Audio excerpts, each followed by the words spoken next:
ভারতের কলকাতা থেকে পেট্রাপোল এবং বাংলাদেশের ঢাকা থেকে বেনাপোল এই রুটে চলাচলকারী দূরপাল্লা সব পরিবহন দীর্ঘ 5 দিন রয়েছে বন্ধ। ফলে চরম দুর্ভোগে পড়েছে দুদেশের পাসপোর্ট যাত্রীরা। এসব বিষয়ে বিস্তারিত মানুষ। আমি কলকাতা থেকে এসেছি, এসে দেখি গাড়ি এখানে চলে না। এখান থেকে যদি গাড়ি ছেড়তে তাহলে আমার খুব সুবিধা হতো। নিউ মার্কেট থেকে বাস বন্ধের কারণে আমরা ট্রেনে আসছি ইন্ডিয়া থেকে, আবার বর্ডার ক্রস করে দেখি এখানে বাস বন্ধ। এখান থেকে বাস যদি ছাড়ার ব্যবস্থা করা হয় তাহলে আমাদের জনসাধারণের জন্য অনেক উপকার হয়। ধন্যবাদ। দেশের বৃহৎ স্থলবন্দর বেনাপোল পৌর বাস টার্মিনাল ব্যবহারের নির্দেশনা নিয়ে সৃষ্ট জটিলতার সরা হয়নি আজও।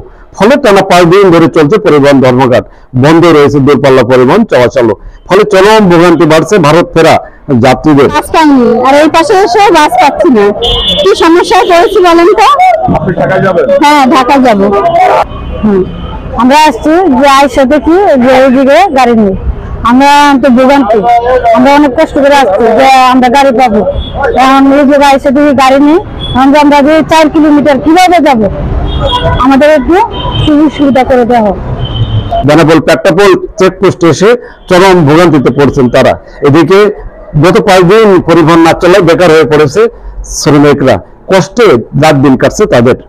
বন্দর পরিবহনের সাথে সংশ্লিষ্টরা জানান, বেনাপোল বন্দর এলাকার যানজট নিরসনে পৌর বাস টার্মিনাল ব্যবহারের নির্দেশনা দেয় যশোর জেলা প্রশাসন।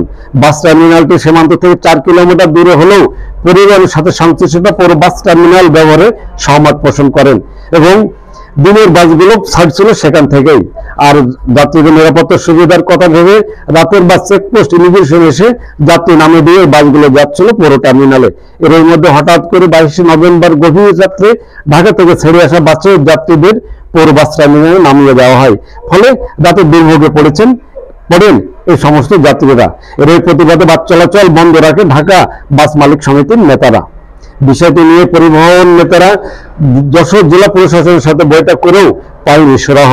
এদিকে টানা 5 দিন দূরপাল্লা পরিবহন চলাচল বন্ধ থাকায় স্থল বন্দর বেনাপোল এসে চরম ভোগান্তিতে পড়েছেন ভারত ফেরা দেশি বিদেশি যাত্রীরা।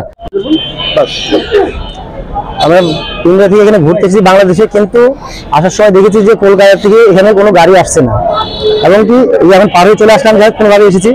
এখান থেকে আমরা জায়গা মতো পৌঁছাবো, সেখানে কিন্তু কোনো গাড়ির ব্যবস্থা নেই এখন এখানে। আমরা এই জন্য খুব কষ্টে আছি, এবং আমাদের এখন যাওয়া আসা খুব অসুবিধা হচ্ছে এখানে। কিন্তু সুরা চান ভুক্তভোগী যাত্রীরা কি বলছেন তারা, শুনবো তাদের কথা। আমি ইন্ডিয়া থেকে আসছি বেনাপোলে চেকপোস্টে। এবার চেকপোস্টে এসে দেখি কোনো গাড়ি নেই, সমস্ত গাড়ি বন্ধ। এখন আমি ঢাকায় কি করে যাব? আমি অসুস্থ মানুষ, এখন আমি খুব আতঙ্কের মধ্যে, চিন্তার মধ্যে আছি। যদি নতুন করে পুনরায় যদি গাড়ি চালু করে তবে আমরা যেতে পারবো, নাহলে আমরা খুব সমস্যার মধ্যে আছি। যাত্রীরা সীমান্ত থেকে পরিবহন না ছাড়াই সময় অর্থ যাচ্ছে বেশি, ফলে ভোগান্তি বাড়ছে তাদের, এমনটি জানান ভুক্তভোগী যাত্রীরা। যশোর জেলা বাস মালিক সমিতির সভাপতি মসলিম উদ্দিন পাপ্পু বলেন, সিরিয়াল সমস্যা সহ আমদানি রপ্তানিবাহী ট্রাকের চাপে সৃষ্টি হতে ভয়াবহ যানজটের। সম্প্রতি বেনাপোল চেকপোস্টে বন্ধ ভেহিক্যাল টার্মিনাল চালু হওয়ায় কমেছে গাড়ির জট। ফলে দূরপাল্লা পরিবহন চলাচলে যাত্রীদের নিরাপত্তা দুর্ভোগের বিষয়টি কর্তৃপক্ষের বিবেচনায় আনারও দাবি জানান মসলিম উদ্দিন পাপ্পু। আচ্ছা, বিষয়টা হচ্ছে এই যে দূরপাল্লার পরিবহন বন্ধ থাকাতে আমাদের বেনাপোল স্থলবন্দর একটা বৃহত্তম স্থলবন্দর। এই পোর্ট দিয়ে পাসপোর্ট যাত্রী মিনিমাম 7 থেকে 8 হাজার যাওয়া আসা করছে। তাহলে আমি যেটা জানি, আমি বেনাপোলের সন্তান হিসেবে, বেনাপোলের কৃতি সন্তান হিসেবে পুরো টার্মিনালটি আসলে এটা একটা ভালো জিনিস, এটা আমাদেরই চাওয়া পাওয়া ছিল। আমি মালিক সমিতির থেকে ব্যক্তিগত সভাপতি হিসেবে আমি বলেছিলাম যে এটা আমাদের চাওয়া পাওয়া অনেক আগের থেকে।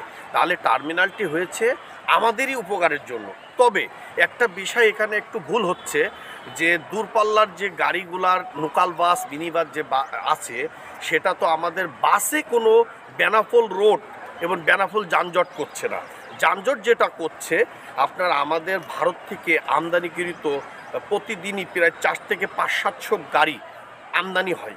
এখন আমদানি হওয়ার পরে পোর্টে যে মালগুলো আনলোড করা হচ্ছে, সেই মালগুলো আনলোড করার পরে সে গাড়িটি তো মেন রোড দিয়ে পার করছে। তাহলে মেন রোড দিয়ে যখন খালি ট্রাক পার হচ্ছে ভারতে, প্রবেশ করছে, তাহলে তো আমার মেন রোড জ্যাম হবে। আমার মেন রোড তো অনেক বড় না, মেন রোডটার একটি তার আপনার ভিতরে আইল্যান্ড আছে, মাঝখান দিয়ে দুই পাশে পথ আছে।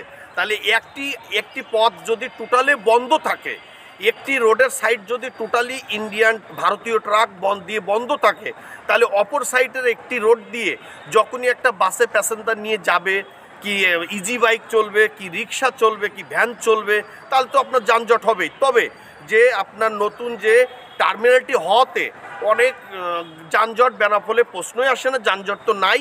তবে আমি আপনাকে একটা কথা বলতে পারি, যশোর বেনাপোলে যে পরিবহন সেক্টরটি আছেন এবং সুনামের সাথে ব্যবসা করছেন, এবং এখানে যে পরিবহন ব্যবসায়ী আছে, মালিক সমিতি আছে, বাসের মাধ্যমে কোনো যানজট হচ্ছে না।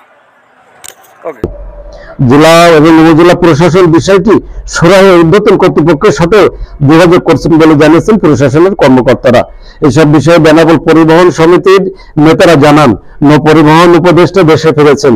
মঙ্গলবার ঢাকায় পরিবহন নেতাদের সাথে বৈঠকে বিষয়টি সুরাহের আশা করেন তারা। হ্যাভিয়ার্স, আমাদের ভিডিওটি সম্পর্কে মতামত জানাবেন লাইক ও কমেন্টস করে, আর শেয়ার করে অন্যকে দেখার সুযোগ করে দিবেন। আর আমাদের চ্যানেলটিতে নতুন হলে সাবস্ক্রাইব করে নেবেন এখনই।